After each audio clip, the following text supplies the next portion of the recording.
Anti-Semitism is the hatred of Jews. It goes back thousands of years to ancient Rome.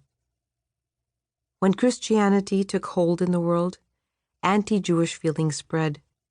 There were false, awful stories that Jews had killed Jesus. They were blamed for causing disease and for bad crops. Sometimes this led to violent attacks against Jews. Sometimes anti-Jewish laws were passed. In certain parts of Europe, Jews couldn't own land. They could not be citizens. In more modern times, around the 1800s, countries in Europe developed fairer laws. Life opened up for Jewish people. They had more freedom. Some Jews kept their old customs. Some did not. More and more, Jews considered themselves German, or Austrian, or French, before they thought of themselves as Jewish. Then in 1914, the Kaiser, Emperor of Germany, started a world war in Europe. It raged on until 1918 with Germany's surrender. A treaty was signed with very harsh terms for Germany. The Kaiser was gone. Germany lost land. It had to disband its army. For starting the war, it had to pay billions of dollars to the countries that Germany had fought against.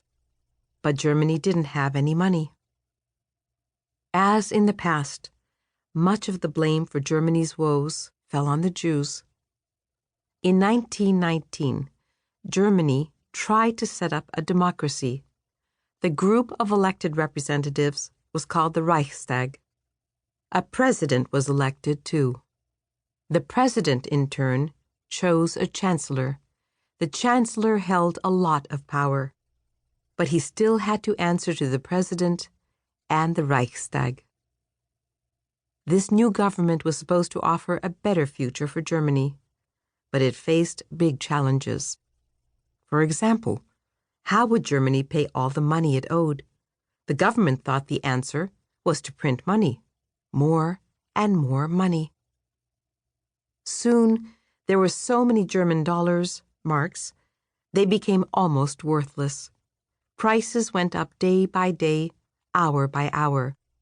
One man bought a cup of coffee for 5,000 marks, already a very high price. When he ordered a second cup, the price had shot up to 9,000 marks. People carried cash around in wheelbarrows. By 1929, millions of Germans were out of work. Most had their savings wiped out. Many wanted change, a new direction for the country. But who could lead the country to a new and better future?